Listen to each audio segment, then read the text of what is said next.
in consulting my high-tech Grim Dawn database of character classes I need to do, there are only 4, possibly 5 class combinations I actually need to do videos for. An Elementalist, a Shaman Demolitionist, a Trickster, which is what I'm going to be doing today, which is a Shaman Nightblade, a Saboteur, which is a Demolitionist Nightblade, a Pyromancer, a Demolitionist, Occultist, and then a Demolitionist Soldier. It's a lot of Demolitionist stuff. A Commando. And I might have actually done a Commando video way back in the past. And then that's one I'm questioning that I need to check. And then also I did a Witchblade that was a Retaliator, but I could possibly do another Witchblade that's not a Retaliator. So either way, we've got only about 4 class videos I really need to cover in doing 2 class combos. And that's just for showing off like one build for each of those classes. So it's not actually a lot left to look at in Grim Dawn. Today we're looking at a Trickster. And a Trickster, there are a lot of options you can go with for this particular class combination. The first of which would be dual wielding while using Savagery to sort of really build up Savagery stacks, and then you can turn around and use Ring of Steel, Circle of Slaughter, and the various basic attack, like Rolling Death specifically, dual wielding things that the Nightblade has to just shred your way through enemies. But I've already done basically that character class with the Blade Master, so I didn't want to repeat that. The other thing you could do is I could see doing a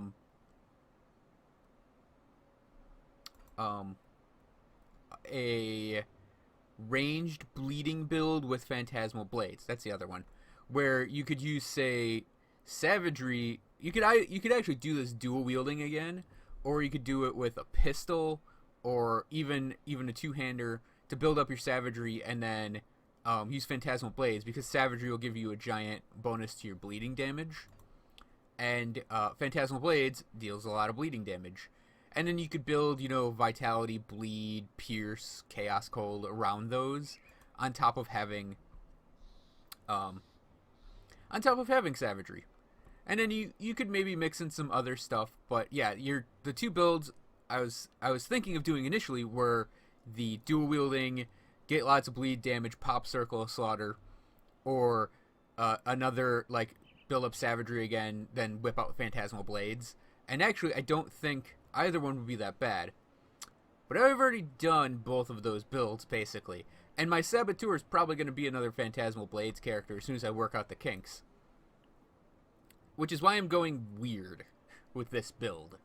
And I'm going weird because I like doing weird and not very obvious things with character classes. So what we're doing here is we're taking advantage of the Might of the Boar Transmuter on Savagery, which lets us use a two-handed ranged weapon to get our Savagery stacks, and it gives us a bonus with that to build up our Savagery to help fuel Grasping Vines with its Entangling Vines transmuter.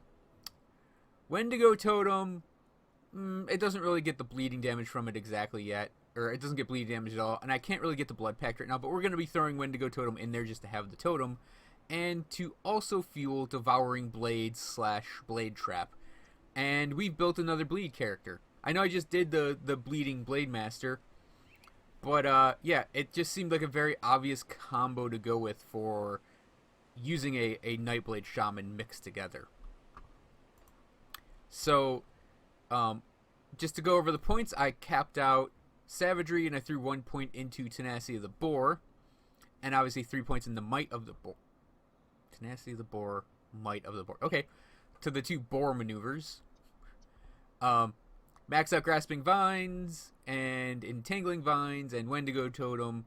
1 pointed Magdragon's Pact and its 2 abilities. I believe I have Phantasmal Blades maxed out, or not, Blade Trap is at 5, and then Anatomy of Murder is at 5, and then I capped out Devouring Blades. And then the other 1-pointers are just Blade Barrier because it's a great 1-point ability, and Phantasmal Armor for that extra bit of armor and pierce resistance. So we're going to be going after the Aether Amalgamation, I think. Because I went after it before, and the bleed damage actually did quite a bit of damage to it while I was running around panicking and not trying to die to Aether dots. Actually, before we go fight the Aether Amalgamation, I forgot to go over the gearing. I'm using the Stake Thrower 2-handed crossbow, as opposed to a one... Well, actually, there aren't one-handed crossbows in this game. I just realized that. But anyways, yeah, we're using the Stake Thrower. Your alternative would be the Scarlet Marksman, which I love the name of that weapon. But Stake Thrower is pretty much a straight upgrade to it. I don't think I have anything else that's crazy interesting. Mask of Delirium, Carnage, Lapis Lupus. A lot of this is from my Bleeding Blade Master, and I'm probably just going to give it straight back to him. And I will point out, the one negative is we can't use Pneumatic Burst, because we're doing ranged. So yeah, it's a pretty standard loadout of bleed gear. So anyways, we'll be at the Amalgamation. Okay, this will be a good place to start a test. I'll probably die here, but you know, we'll learn a lot. So I have these 2 heroes after me, and the problem is you can't really trap heroes that easily. And this character is gonna be a lot about the oh yeah, we got one dead. It's gonna be a whole lot of running away from the stuff. Yeah, this is definitely in that class of builds that are sort of... This build is not really complete, just because of the number of characters I have floating around and how much gear I have to spread around them.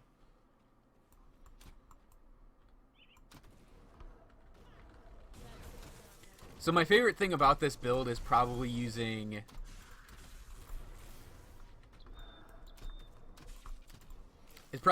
Blade Trap with Wendigo Totem together, because you'll end up with a sort of 1-2 punch of trapping the enemy while you deal damage to them.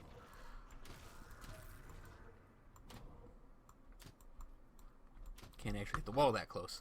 So we Blade Trap and miss the Blade Trap, but you know, we turn on the Wendigo Totem, and we can pot shot things, and we'll keep our 8 stacks of savagery pretty well built up here. And our main attack actually doesn't deal like crap damage. It's not bad.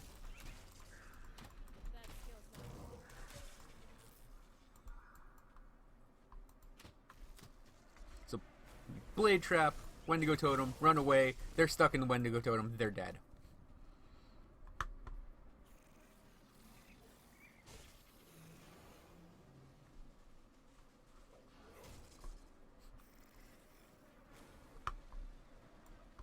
So, Blade Trap, Totem. Sit here and we can pick things off. We have our little like cluster bomb ability from what is it called? Stake Thrower has an ability, Concussive Charge, which deals some piercing and bleeding damage and has a potential to stun enemies. So we basically have like a one-off like freebie flashbang. So yeah, our main attack, we're actually not dealing terrible damage. We can quickly take down enemies with their crossbow shots.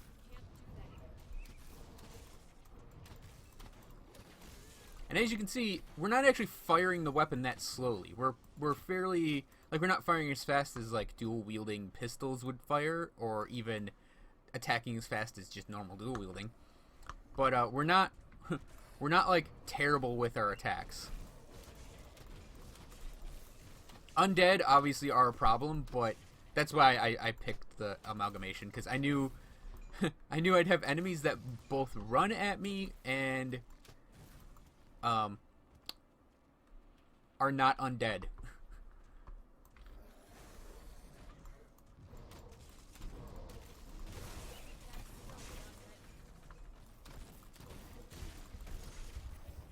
And you can't be afraid to actually use your blade barrier sometimes.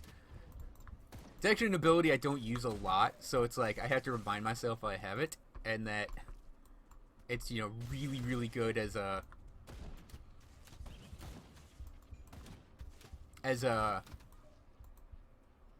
an oh poopy button.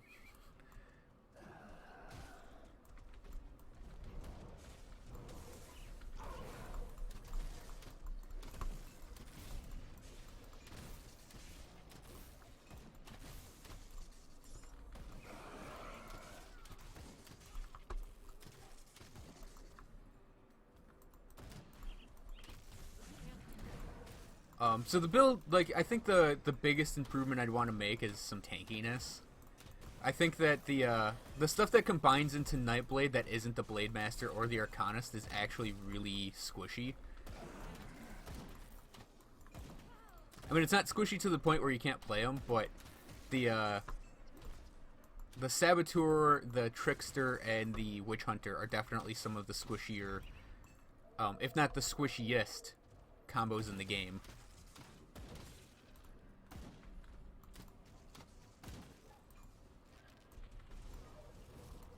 So we're gonna try to kill as many of these things as possible before we get trapped in there.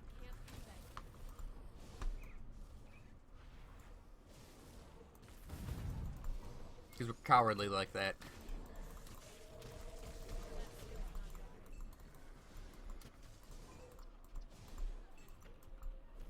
But I do actually think there's a lot of potential to get this character to not be squishy as hell, specifically with the Pact of Mogdragon.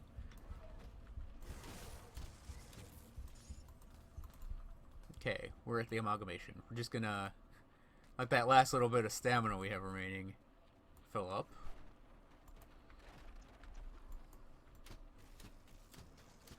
So the plan here is to actually deal a lot of, as much as we can, bleed damage to this. Like, it's already halfway gone. But you see, because we're a bleeding character, we can actually just run away and let the enemy bleed, and then it's gone. I mean, it's not like it's... I mean, that wasn't terrible at all. So, yeah. Trickster is definitely a potentially super solid build to use. And, no